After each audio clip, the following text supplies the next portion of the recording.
ॐ ध्येयं सदा परिभवग्नमभीष्टदोहं तीर्थास्पदं शिवविरञ्चिनुतं शरण्यं वृत्यार्तिहं प्रणतपालभवातिकोटं वन्दे महापुरुषते चरणारविन्दं कृष्णात्वदीयपदपङ्कजपञ्जरान्ते अध्येव मे विशतु मानसराजिहंस प्राणाप्रयाणसमये कफवातपित्ते कण्ठावरोधनविदो स्मरणं कुतस्ते पापापहारि दुरितारितरङ्गधारी शैलाप्रचारि गिरिराजगुहाविदारी झङ्कारकारी हरिपादरजोपहारी गाङ्गापुनातु सततं शुभकारिवारी कस्तूरीतिलकं ललाटपटले वक्षस्थले कौस्तुभं नासाग्रे वरमुक्तिकं करतले वेणुकरे कङ्कणं सर्वाङ्गे हरिचन्दनं सुललितं कण्ठे च मुक्तावली गोपस्ते परिवेष्टितो विजयते गोपालचूडामणि सच्चिदानन्दरूपाय विश्वोत्पत्त्यादिहेतवे तापत्रयविनाशाय श्रीकृष्णाय वयं नमः। बोले नारायण भगवान की जय। श्रीमन्नारायण नारायण नारायण श्रीमन्नारायण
की कथा में हमने श्रवण किया था कि जो कलह नाम की राक्षसी थी, उस पर धर्मदत्त ब्राह्मण द्वारा जल का छींटा और तुलसी दल पत्र का छींटा दिया गया। फिर वह अपना दिव्य रूप धारण करके भगवान के पार्षदों के साथ वैकुंठ लोक हो गई। फिर जब धर्मदत्त जब भगवान के पार्षदों को प्रणाम करती हैं, फिर भगवान के पार्षद देव धर्मदत्त को आशीर्वाद देते हैं कि तुम अगले जन्म में त्रेता युग में तुम राजा दशरथ बनोगे और ये तुम्हारी जो पत्नियां हैं दोनों, ये तुम्हारी ही पत्नियां बनेंगी। और जो ये तीसरी जो कलह नाम की जो राक्षसी थी, क्योंकि तुमने इसको कार्तिक मास का आधा फल दिया है, इसलिए ये तुम्हारी तीसरी पत्नी होगी। तो इस प्रकार से धर्मदत्त को आशीर्वाद दिया भगवान के पार्षदों ने। और कल एक कथा और आई थी कि जो ध्रुव जी का वर्णन आया था, और फिर गज और ग्राह का वर्णन भी आया था। कथा देखो वहीं पर होती है, जो कथा आती है बिना इधर उधर का कहीं प्रसंग नहीं होता, जो कथा यहाँ पर है उसी का प्रसंग होता है कथा में। तो इस प्रकार से जब गज और ग्राह को, जो कि जीव योनि में है, जो कि पशु योनि में है, उनको फिर भी भगवान का स्मरण कैसे? मनुष्य को तो होना ही है, पर उन जीवों को कैसे है? तो हमारा प्रारब्ध जो हमारे कर्म है उनके अनुसार हमें यहाँ स्मरण रहता है। तो जो गज था वो प्राचीन समय में इस गज की योनि से पूर्व में वो इंद्रद्युम्न नाम का एक राजा था। अपनी प्रजा का बड़ी प्रकार से वो अपने पालन करता था। एक दिन राजा के मन में आए, क्यों न मैं कुछ देर के लिए, कुछ क्षण के लिए मैं तब करने चले जाता हूँ वन में। राजा अपनी प्रजा से निकल करके और कुछ जंगल में जाकर के तब करने लगा। इतने में ही राजा के जो गुरु हैं, जो पुरोहित हैं, अगस्त्य मुनि, वो आते हैं और राजा को अवस्था में देखते हैं कि देखो राजा यहाँ बैठा हुआ है और प्रजा कैसे है। क्योंकि प्रजा को कौन देखेगा? अगर राजा ऐसे बैठेंगे तो प्रजा में क्या है? व्यभिचार हो गया। अगर अनुशासन नहीं है तो सब अपने अनुसार कार्य करेंगे, तो फिर कैसे बिना अनुशासन के कुछ चल पाएगा? तो न ही राजा ने अगस्त्य मुनि को प्रणाम किया, अपने ध्यान में बैठे हैं। तो अगस्त्य मुनि ने उस राजा को श्राप दे दिया कि जाओ तुम्हें हाथी की योनि प्राप्त हो, तुम्हें गज की योनि प्राप्त हो, क्योंकि तुम इस प्रकार से बैठे हो, क्योंकि बिना तुम निश्चिंत बैठे हो कि यहाँ कुछ तुम्हें लेना देना नहीं, इसे तुम आगे अगले जन्म में तुम हाथी बन जाओ। तो जाकर के वही राजा फिर हाथी बने। और जब वो हाथी बने तो एक दिन वो अपने परिवार से, अब वो जैसे राजा थे उसी प्रकार से उनको यहाँ भी वो हाथियों के राजा बने। हाथियों का राजा बनकर एक दिन समूह के साथ अपने परिवार के साथ वो एक सरोवर में स्नान करने गया। प्रतिदिन जाता था, पर उस दिन भी गया और इस दिन आज के दिन उसको एक ग्राह ने पकड़ लिया। जब ग्राह ने उसकी टांग पकड़ ली तो उसने पहले सोचा कि ऐसे ही मेरी टांग पकड़ी हुई छूट जाएगी, क्योंकि उसको अपने बल पर अभिमान था। तो छुड़ाने लगा, पर किंतु उसका पैर उस ग्राह ने नहीं छोड़ा। अब उसके परिवार वालों ने भी काफी उसका साथ दिया, और जब परिवार वालों से भी नहीं छूटा तो फिर परिवार वाले भी उसको छोड़ करके जाने लगे। ऐसे ही ये संसार है। इस संसार में हम मोह बांध कर रखते हैं परिवार से या किसी से भी, पर क्या अंत समय में कोई हमारे साथ जाता है? नहीं जाता है। सब अंतिम समय तक उपाय तो करते हैं, पर जाना हमने ही अकेले ही है। इसे हम ऐसा कर्म करें, श्रेष्ठ कर्म करें कि जिससे क्या है हमारा वो कर्म हमारे साथ जाता है। धनानि भूमो पशुवश्च गोष्ठे नारी गृह द्वार जना शमशाने देहश्चितायां परलोक मार्गे धर्मानुगो गच्छति जीविका। हमारा केवल कर्म हमारे साथ जाता, बाकी सब कहीं यहीं रह जाता। हमारा अभिमान, हमारा अहंकार, सब कुछ यहीं रह जाता है। तो इस प्रकार से वो हाथी भी, उसने काफी कोशिश की, परिवार वालों ने भी, सब हथिनियों ने उसकी, बच्चों ने भी काफी कोशिश की उसको छुड़ाने की, किंतु वह छूटा नहीं। जब छूटा नहीं तो अब क्या करें? सब ने उसका हाथ छोड़ दिया और सब चले गए। कहा तो यही रह जाएगा, हम तो चले जाए, हम थोड़ी भूखे मरेंगे तेरे चक्कर में। एक हमने तो अपनी तरफ से प्रयास कर लिया, जो हमारा बनता था उस हिसाब से हमने प्रयास किया, पर तुम नहीं छूट रहे तो इसमें हमारी क्या गलती? तो सब उसको छोड़ करके चले गए। जब छोड़ करके चले गए तो अब उसने क्या किया, उसको भगवान का स्मरण आया, और यहाँ पर उसने सब केवल भगवान की ही स्मरण किया है, बाकी देवताओं का स्मरण नहीं किया। जब वो भगवान का स्मरण करने लगा तो सब देवता लोग देखने लगे कि कोई ना कोई हमारा नाम ले तो हम जाएं इसको बचाने के लिए। पर किंतु उसने 28 जो गजेंद्र मोक्ष है, एक गजेंद्र मोक्ष है जो कि भगवान को अति प्रिय है। अगर परिवार में कोई ऐसी स्थिति आ जाती है, कोई अंत समय में है, उसका उपाय नहीं हो पा रहा है, अगर उसको मोक्ष की इच्छा है, मोक्ष की इच्छा के लिए अगर ये पाठ किया जाए तो उसको अवश्य ही मोक्ष प्राप्त होता है। तो इस प्रकार से गजेंद्र ने भी वो स्तोत्र गाया और भगवान की वंदना करने लगा। और जब भगवान की वंदना करने लगा तो भगवान आए और भगवान ने उस हाथी की सूंड पकड़ी और उसको हाथी को सूंड के सहित बाहर निकाल दिया, और उसको बाहर निकाल करके अपने वैकुंठ ले गए और वो भगवान का पार्षद बना। तो जो ग्राह था उसका भी उद्धार भगवान ने किया, क्योंकि ग्राह का सर भगवान ने धड़ से अलग किया। तो ये ग्राह भी क्या है, ये उहू नाम का एक गंधर्व था पूर्व जन्म में। तो गंधर्व क्या होते हैं, गंधर्व जो देवताओं का मनोरंजन करते हैं गंधर्व। तो ऐसी ऋषि का, एक ऋषि का, उसने जल में ऋषि स्नान कर रहे थे, देवल नाम के ऋषि, उनका पैर पकड़ लिया और पैर पकड़कर जैसे खींचा तो अब ऋषि डर गए। तो ऋषि को जैसे उसने फिर आया, सामने आया, कह रहे महाराज आप डर गए। तो जब ऋषि ने उसको इतने में ही श्राप दिया, जा तो इस जल में ही घाव नहीं कर रहे, जा तो मगरमच्छ बन जा। तो उसको वही अपना उसको फिर ग्राह बना। फिर उसने भगवान प्रार्थना की तो फिर संत ने कहा कि जब ग्राह का तो हाथी का पैर पकड़ेगा, फिर वो हाथी के द्वारा जब भगवान के नारायण की स्तुति होगी तो भगवान नारायण तुम दोनों का उद्धार करेंगे। तो कहने का तात्पर्य है, देखो पशु में भी अपने पुराने क्या है, पूर्व जन्म का स्मरण हो जाता है, तो फिर मनुष्य में क्यों ना हो। हमें तो मनुष्य जीवन मिला है, तो क्यों ना हम अच्छे कार्य में अपना जीवन लगाएं, अपना समय व्यतीत करें। तो इस प्रकार से उस ग्राह की कथा आती है, उस हाथी की कथा आती है।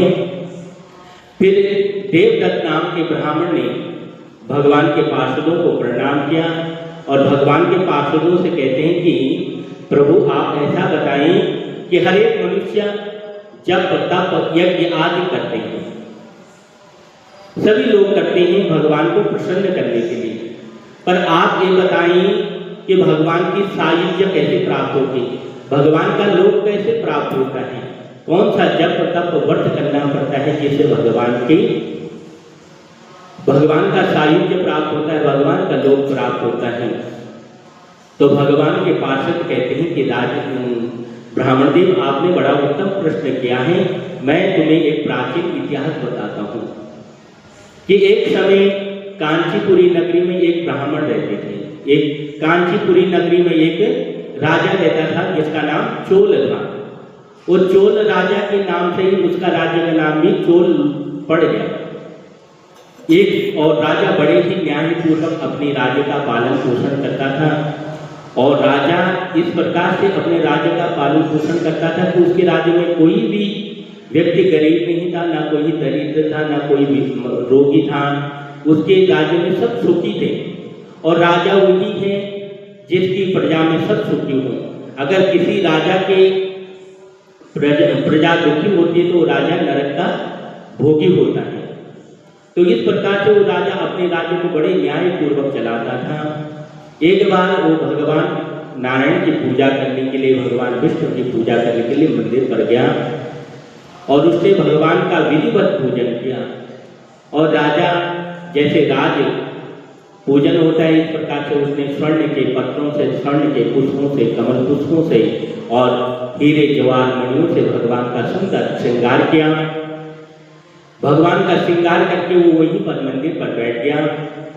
जब मंदिर पर बैठ गया तो इतने में ही एक ब्राह्मण जो वहीं उस चोल के नगर में रहते हैं, विष्णुदत्त नाम के ब्राह्मण, वो भी जल हाथ में लेकर के और तुलसी दल पत्र लेकर के भगवान की पूजा करने के लिए वहां पहुंचे। उस ब्राह्मण ने भी पुरुष सूक्त से भगवान का पूजन किया, भगवान के मंत्रों से, वेद मंत्रों से भगवान का पूजन किया और पूजन करने के बाद उसने पूरे तुलसी पत्र से भगवान को आच्छादित कर दिया, ढक दिया भगवान को। जब राजा चोल ने ये देखा तो राजा चोल क्रोधित हो गया। कहता है, अरे ब्राह्मण, तुझे दिखा नहीं मैंने भगवान का पूजन जो है स्वर्ण आदि पत्रों से किया है और भगवान को मैंने स्वर्ण चढ़ाई, हीरा मणि चढ़ाई, तू मूर्ख क्या जाने भक्ति क्या होती है। तूने ये जल से और तुलसी दल से मेरा श्रृंगार ढक दिया। तो ब्राह्मण भी क्रोध में आ जाता है। ब्राह्मण भी कहता है कि क्योंकि क्रोध मनुष्य का स्वाभाविक ही है। तो मनुष्य भगवान क्रोधित हो, वो विष्णुदत्त नाम का ब्राह्मण भी क्रोधित हो जाता है और वो कहता है कि अरे तू तो राज सुख है तेरे पास, तू राज लक्ष्मी के घमंड में मुझे छोटा देख रहा है, तू कितनी तू भगवान की पूजा कर सकता है, तेरे पास क्या है। फिर राजा को भी क्रोध आता है। राजा कहता है, अरे ब्राह्मण, तूने आज तक किया क्या? तूने क्या कोई यज्ञ किया, कोई अनुष्ठान किया, कोई दान किया, या तूने कोई देवालय या कोई मंदिर बनाया? तेरे अंदर भक्ति कितनी है? तो गरीब ब्राह्मण है, तो दरिद्र है, तेरे अंदर भक्ति कितनी है? कुछ दिन के लिए, थोड़े समय के लिए ही। तो राजा कहते हैं, इस प्रकार से राजा की वाणी सुन करके फिर राजा कहता है, अरे ब्राह्मणों सुनो, मैं तुमसे एक वो करता हूँ, एक वचन देता हूँ कि अब देखते हैं कि इस राजा की, इस ब्राह्मण की भक्ति और मेरी भक्ति में कितनी शक्ति है, कौन भगवान को पहले प्रसन्न करता है। तो राजा आकर के अपने घर पर, अपने राज्य में आकर के विष्णु यज्ञ करना प्रारंभ करता है।